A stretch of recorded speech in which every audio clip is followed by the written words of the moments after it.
To jama'a salamu alaikum.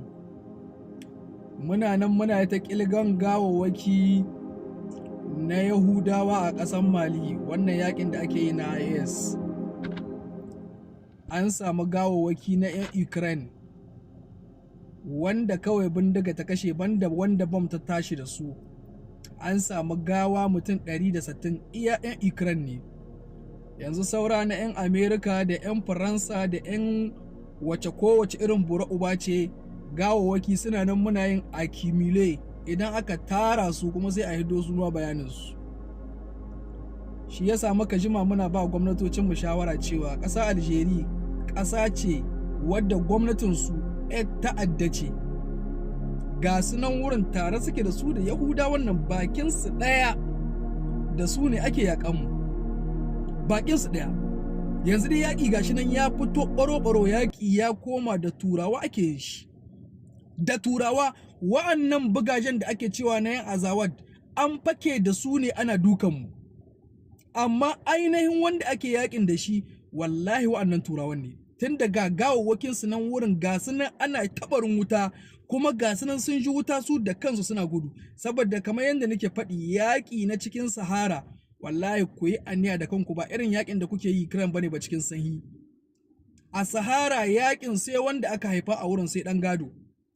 Kuma kullum dama muna muku addu'a, muna ce muku dama mu duk yakin da muke yi ba mu da ƙarfi ba mu da dubara sai abinda wato ba mu da ƙarfi ba mu da dubara sai na Allah. Saboda ku gane da wanda kuke wannan yakin da musulmai ne kuke yi.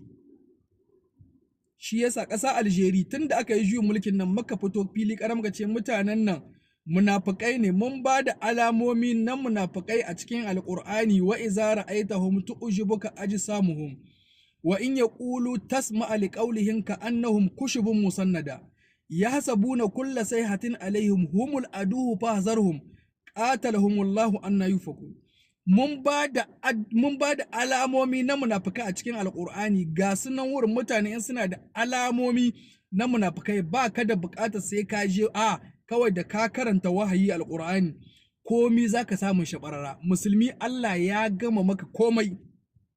In dai ya zamanta alƙur'ani shine wato madubanka na dubawa, in ya zamanta alƙur'ani shine kake karantawa, to za ka ga kowane irin ɗan adam, kowace irin halitta ce za ka dinga kallonta tana tahiya ne a tahin hannunka. Duk yanda kake so ka yi da ita, in kana so ka juya ta baya ka juya ta baya, ko ka maida ta gaba ka maida ta gaba, kana kallon ta kar ba wani abin da zai shige ma duhu.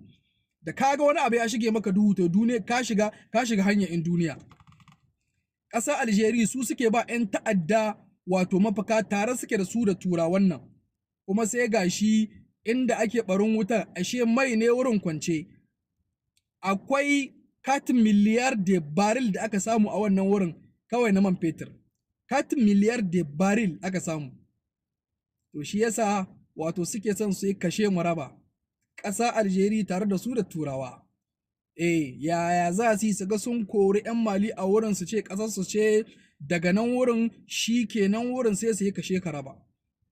Algeria duk wannan jiragen da ta dinga hidowa kwanaki, za mu zo wa mu taimake ku, duk wanda ya ce zai zo, muka ce muku munafukai ne ku kyale su, alamomi sun nuna. To yanzu gashi yanzu 'yan manuniya ta nuna. Yaƙi kawai da turawa ake yin su. Azawad kawai an turo su ne gaba, amma ainihin da wanda ake wannan barin wuta a halin yanzu wallahi da otan ne. Kuma wallahi an ga turawan muna gaya muku, muna ƙara maimaita muku, wallahi wannan ƙaryace-ƙaryacen da kuka dinga yi a midiya sun riga sun ƙare. Yanzu magana ce kawai ta aiki. Yaƙi, kun yaƙin baƙi a midiya, kun cuci mutane, kuna ton mutane ƙaryace-ƙaryace, kuka jefa mutane tsoronku, to yanzu wannan lokacin ya riga ya wuce. Allah Ubangiji ya ƙara tona muku asiri. Yaƙi yanzu da turawa ake yi, Ubangiji Allah ya ƙara tona masa asiri, Ubangiji Allah ya kunyatar da su. Wannan yaƙi da muke na AS